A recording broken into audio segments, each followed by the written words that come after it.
Yes, people, how's it going? Guess who's back again? As I say, I've missed you guys. I haven't been on the channel since Saturday. Needed to take a couple of days really away from the channel. Not for any serious reasons or anything, just I didn't really, I'll be 100% honest, I didn't really fancy uploading. Took a couple of days break because the one thing I don't want to do is just keep forcing myself to upload and forcing myself to make videos and then just get bored of it, because I really do enjoy doing Spurs YouTube and whatever. So look, taking a couple of days away from it, as I say. And yeah, we're back now. Spurs back on the weekend. The international break almost over. Now, if you know me decently well, you'll know I cannot stand the international break. It's just an absolute pile of shite. But having said that, this time it hasn't been too bad, considering this international break we've got the World Cup draw on Friday. We've had some World Cup qualifiers, teams really going for each other. And some real good upsets, like, you know, Macedonia beating Italy 1-0. Who would have seen that? Or Wales last week. Or, you know, and we've had Spurs players shine in friendlies. And that's why we're here today, to talk about how the Spurs lads got on the international break. It seems to be a reoccurring theme that our players do play well on international duty. So, look, we'll be counting players on loan as well. So let's just delve straight into it. And who stood out to me the most as a football player for Spurs this international break? I have to say Stevie B.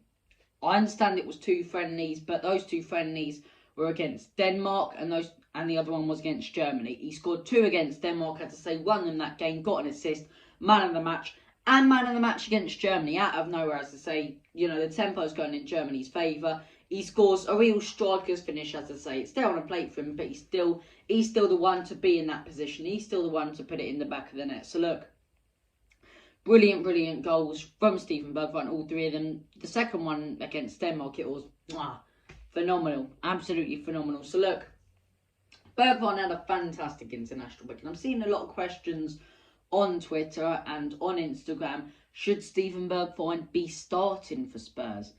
And I'll answer that straight away. I don't think he should. Now, if he does, I reckon he can perform, and I reckon he can fill those shoes of Kulusevski. Especially if Kulusevski's injured, he comes straight into that team for me over Lucas Moura. Not just based off what we've seen in the last couple of weeks in the international break and the way he's played for Holland. I should call him Holland. The way he's played for Holland, you know. But it's the weeks before when we've lost the game, we're not been playing well, and Steven Bergwijn's come on and it's just really changed the tempo, really brought some pace and some power into that game, if that makes sense. So I don't think we need to start him. I don't think we need to force a start for him based on his performances. I think he's fantastic coming off the bench, and that's what we've been lacking. We've been lacking real good players who can come off the bench and make a difference. But Bergwijn, you can see he's got that hunger, he's got that fight, he wants to be in that Spurs team. And that's what we need, someone who every time when they come off the bench is looking to make a statement. And, you know, 70th, 80th minute, you're losing, you're drawing, you need a winner, you need some pace, it's all gone a bit slow. You bring him on because he can drive through the middle, as I say, he's quick, he's fast, and get in the right position. So for me, I don't think Bergwijn should be getting starts. You know, fair play if he does, because another player gets injured, but I just think he'd work really well as he is right now, as a substitution, someone who can come off the bench and change the game around for Spurs, similar to the likes of Lucas Moura and whatever. So that's what I wanted to talk about first. Secondly, the Welsh lads. I won't go on too much about the Welsh lads because I did a video on it on the weekend, as I say. Bale, fantastic, but Rodon and Davies, so good defensively. And Davies, this season, has been a massive unsung hero.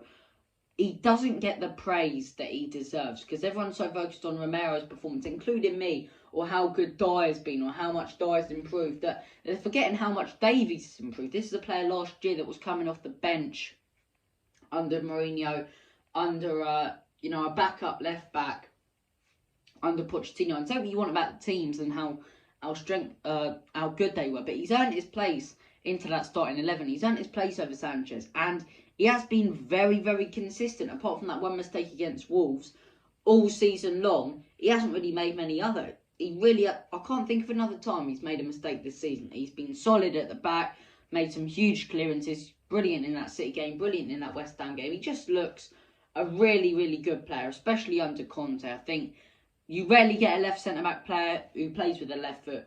He works. And Rodon, I think a loan spell could honestly suit him. I think might give him a chance in a friendly. or something, or when we tour in Korea, or if we get like a midweek conference or Europa League game next year. But I don't see him getting into the starting 11, no matter how good he plays in training, especially next season when we'll most likely have Romero Dyer and potentially someone else like a De Vrij or a Skriniar in there. I might be being optimistic with that, but with the price tag De Vrij's going at right now, 15 million, I wouldn't be surprised. So that's what I think about the Welsh lads. Other players who performed. Let's just talk about Troy Parrott. For those of you who don't know, I am half Irish myself, as I say. I'm half English. You know, my dad's side, fully English. And my mum's side, bread and butter, fully Irish. Completely Irish. So, I'm half Irish myself. And I thought I'll watch the Ireland friendly because it may not be as good a game as the England one or the Portugal one, but there's more to it as a friendly. There's more momentum carried with it. And, yeah, very, very poor game. You know, 70th minute. Troy Parrott comes on after the ball's just been playing about and creates some proper chances for Ireland. Starts creating properly for them. Starts playing really well. And what a finish. If you haven't seen that Troy Parrott goal, oh, that's sexual stuff from him. It's phenomenal. It's passed to him. As I say, he takes a lovely touch on it and just absolutely belts it into that bottom right-hand corner. It's a fantastic goal. And look, this guy, another unsung hero this season on loan. Everyone's going on about Dane Scott. I think he's better than Dane Scott. He's gone on loan to Milton Keynes Dons. He's gone on loan to MK. Why am I calling teams like by their posh names, like Holland, the Netherlands? Or I might start bloody calling the Ivory Coast a Cote d'Ivoire or something next. Bloody hell, Robbie, come on. But look, he was phenomenal. He's been phenomenal all season for MK Dons.